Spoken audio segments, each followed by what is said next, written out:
Ever wondered if, like, gods can actually die?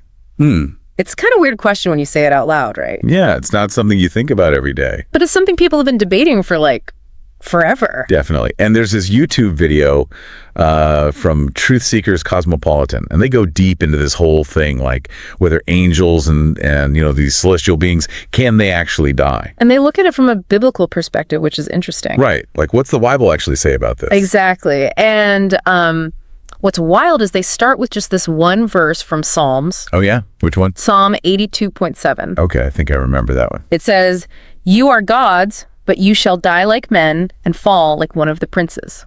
Whoa.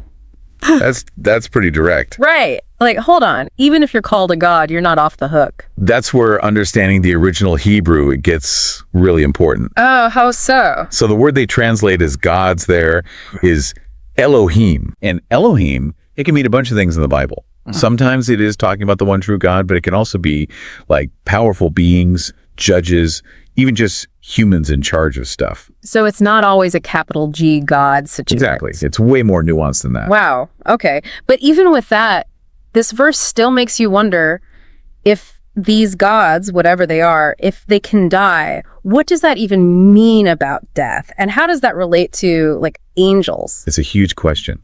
In this video, they bring up a super interesting example. Jesus. Oh, interesting. Yeah, because they're saying, look, Jesus was God and man. Right. Right? And he died. So they're using that as, like, proof. Like, see, even Jesus died, so gods can die. Kind of, yeah. But obviously it's more complicated than that. For sure. What I find interesting is how they use Jesus' death as a starting point to then talk about, could other celestial beings die too? And they even mention how the Bible talks about Jesus changing form in order to die. Changing form? What does that even mean? That's the big question. What kind of forms are we talking about? And could this apply to other beings? Could they change form too? Man, that's wild. And it makes you think about, like, are there different types of angels? I never really thought about that before. It's a really interesting idea. And they talk about how the Bible seems to differentiate between angels who are like inherently angelic just by their nature. Okay. And then these other beings they call mighty ones. And these mighty ones, they might be given angelic roles or tasks, but they weren't necessarily always angels. Huh. Like, what if it's less about what they are and more about what they're doing at that moment? Right. It's like, imagine a king sending a message. Right. Sometimes he could just send a regular messenger, but sometimes the message is so important he has to send someone way higher up, like a prince or something. Oh, I like that.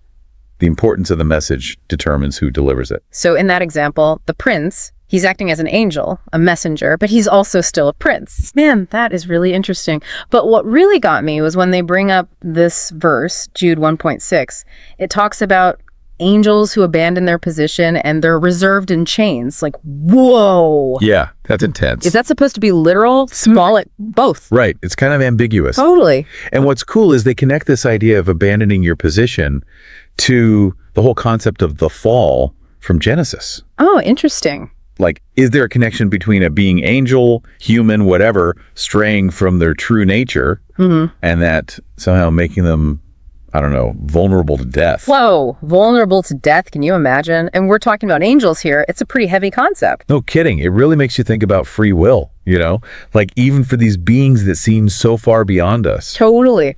And it's interesting. The video even goes on to say that the word angel, it can be kind of misleading. Oh, how so? Like sometimes it's not even describing a specific thing, like a species. It's more about a function, a role that's being filled. So it's less about what they are and more about what they're doing. Exactly. Like in that example with the king, the prince isn't an angel by nature, but he's acting as one when he delivers that message. Exactly. And that distinction, it seems super important for understanding how some of these beings could like actually die.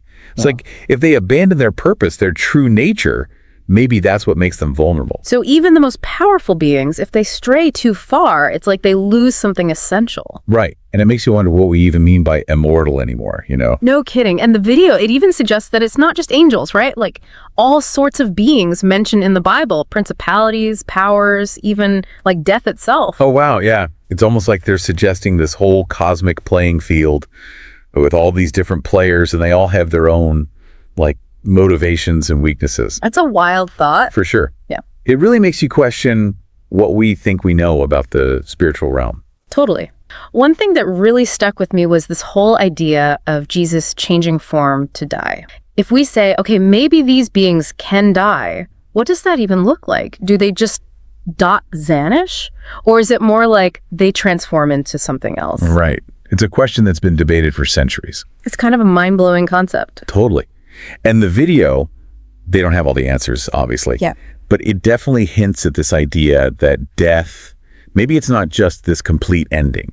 Maybe it's more like a transition. Like a journey into some other state of being. Exactly. And what would that even mean for beings that exist on a level we can barely even comprehend? Man, that's a lot to wrap your head around. No kidding. And that's kind of the point, isn't it? Like, even if we can't definitively say whether or how gods and angels could die, the fact that it's even a question, it should make us reconsider what we think we know about death. Not just for them, but for all of us. It's like it really makes you think differently about death, you know? Not just as the end, but like maybe just a doorway to somewhere else. Totally. And when you really start thinking about it like that, it makes you look at your own life differently too, don't you think? Oh, absolutely. Like if these beings that we think of as almost immortal, if they can go through these huge changes, what does that say about what's possible for us? Exactly. Yeah. Maybe we're just scratching the surface of what we can become, you know? It's both humbling and exciting at the same time. I think that's what I love about digging into these ancient texts. They make you face these big questions, these mysteries that we may never have a clear answer to. It's not about being right or wrong, really. It's about opening your mind to possibilities you never even considered before. Right. And that's what makes it an adventure. Totally. So anyone listening, if this whole conversation has sparked something in you, if it's made you question things, or you just want to keep exploring these ideas, well, then we've done what we set out to do. That's what it's all about, right? Keep searching, keep asking those big questions, and don't be afraid to really dive deep into the stuff that fascinates you. Love it. I don't know about you, but when I first started digging into all this theological stuff, like I never thought I'd be questioning the very fabric of, existence. Right. But here we are, about to dive deep into these wild concepts, realms, angels, even death itself. Get ready, because we're in for some serious aha moments today. It's wild how these ideas, they seem so different at first glance, end up woven together, like this intricate kind of hidden tapestry, Totally. And the source material we're looking at today, it does such a good job like connecting those threads for us. And it all begins with this idea, this law of realms. Basically, it's saying that where you exist, it actually determines what you are, like different realities with totally different rule books. And it's not just about like physical location, It's about the very essence of what it means to exist within a specific realm. The source uses this analogy of deep sea creatures. They're perfectly adapted to that intense pressure, the darkness down in the ocean depths, bring them up to the surface. It wouldn't last a minute. Exactly. They just couldn't survive. The laws that govern their existence, they completely change up there. It's a totally different reality. So it's not just a change of scenery, it's a fundamental shift in your very being. Exactly. Which brings us to this question, one that's boggled theologians forever. Can God die? Whoa. Yeah, see, that's where my brain starts to short circuit a little bit. Right. How can we even grasp that concept? Well, the source material, it dives right into that at first. And it gives us this really nuanced perspective. It argues that God, in his pure, infinite form, can't die. However, and this is where it gets really interesting, Jesus, as God, could die because he chose to enter a realm where death exists. Okay, hold on. Now you're really making me think. So Jesus is fully God, but he could still die on the cross. How does that work? The source points to Philippians 2.57, where it talks about Jesus, how he made himself of no reputation and took on the form of a servant. But this wasn't just symbolic, right? It was a deliberate shift between realms, a submission to a different order of existence, one where death was a possibility. So by becoming human, taking on that human form, Jesus also took on all the limitations of being human, including death. Exactly. And this idea of realms, of these different orders of being, it even applies to angels. We always picture them as, untouchable, these celestial beings beyond our world, right? Totally. Above all the rules us mere mortals have to deal with. Right. But the source throws us a curveball. It suggests that angels, they can actually die. Whoa, hold on. Angels can die. What does that even mean? It's a pretty wild thought, isn't it? It points to Jude. There's this passage about angels who did not keep their first estate and are now reserved in chains under darkness. Okay, that's some intense imagery right there. Under darkness. What is that? A literal place. And that's where the source material gets so fascinatingly specific. It connects this darkness to the abyss, the one described in Genesis 1.2. Darkness was upon the face of the deep. And it argues this isn't just poetry, it's a reference to a real realm, a place with its own laws, its own limitations. So we're not talking about a state of mind, but an actual location. This is heavy stuff. It is, and it shows how central this idea of realms really is. If angels, these powerful spiritual beings, can be subject to the rules of a specific realm, what does that mean for us? Now that's a question that deserves its own deep dive for sure. Okay, so we've got realms, angels may be facing death, right, and then there's Satan. And this source, it has a really unexpected take on his role. Oh yeah, get ready for this one. It claims Satan might not be the ultimate evil figure we make him out to be. Wait, seriously? Okay, now I need to hear this. Tell me more. The source, it describes Satan as a terror, which, okay, terrifying enough, but then it says he's not the king of terrors. So if Satan's not the top dog in the evil department, then who is? This king of terrors. That's the thing. The source actually points to death itself as this king of terrors figure. There's this whole passage in Job. It talks about this entity, this being, and calls it the king of terrors. And it identifies that king as death, straight up. Not Satan, but death. Whoa, okay, hold on a minute. Are we talking about death like it's its own thing? Like of being even more powerful than Satan? Yeah, and it doesn't stop there. The source goes on to say that Satan, he's actually bound by death. Like imagine a prison, right? The jailer, he's got the keys, controls who walks in and out. Right, but he's not in charge, really. He answers to someone higher up. Exactly. That's kind of how this source is painting the picture, with Satan and death. Satan might have been messing with death's domain, but he's not the ultimate power there. This is really making me rethink everything I thought I knew about, like good and evil, heaven, hell, the whole shebang. But if Satan's not calling the shots in this whole cosmic game, what does that even mean for us, for how we understand death itself? Man, that's where it gets really interesting. The source makes this clear distinction. There's Satan's power over death, right? The kind of power he had before Jesus. But then there's death itself as its own thing. It even brings up Hebrews 2.14, the part about Jesus destroying him that had the power of death, that is, the devil. But here's the catch. It goes on to say that death, as the last enemy, still hasn't been completely wiped out. Hold up, are you saying that Jesus dying on the cross, it didn't actually conquer death once and for all? That's exactly what this source is arguing. And it goes back to those realms we were talking about earlier. Remember, all those different orders of existence, each one with its own set of rules.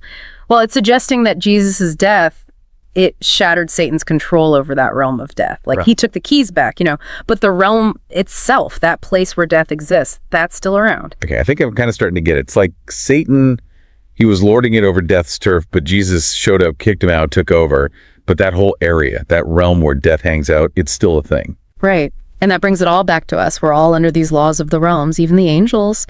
And if death is still out there, even if it's not run by Satan anymore, where does that leave us? Like in our lives right now, what are we supposed to make of that? Man, that's the big question, isn't it? Here we are, living our lives, knowing we're mortal, making choices every day that are leading us towards, by what?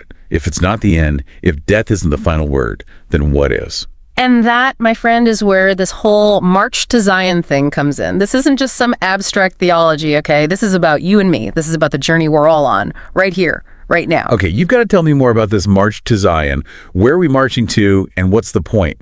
So the source uses that phrase, March to Zion, to describe this journey we're all on, both individually and together, And we're heading toward a realm of deathlessness, a place where death doesn't rule anymore. And it's not like a one-time arrival, It's like this ongoing process, this progression, moving through these different realms of existence. And every step, it brings us a little bit closer to that ultimate goal. So instead of suddenly arriving, poof, we're there. Yeah. It's more about constantly growing and changing, becoming something more. Yeah. Like we're all on this quest, this pilgrimage to reach a higher state of being. And each choice we make, every action, it either pushes us forward on that path or it holds us back. It's about reaching for something that's beyond what we even get right now, something that breaks past the limits of our current reality. I love that image. Everyone marching together towards this place where there's no death. It's powerful. Right. But if that's the final destination, what does that mean for us here and now? How are we supposed to wrap our heads around something so huge? See, that's where it gets really real and kind of amazing if you think about it. The source says that, yeah, the final defeat of death, that's still in the future. But we're part of making that happen right now by the choices we're making every single day. Every act of kindness, every time we grow as people, every time we choose love instead of fear, it's all part of this journey towards that deathlessness. So it's not about just sitting around waiting for death to be gone someday. It's about making choices today that, like, line up with that goal, that align with that realm where death has no power. Bingo. And that brings us to one of the most fascinating and maybe even challenging aspects of this whole thing. So we're not just talking about some huge cosmic event, but also about the little everyday choices we're making.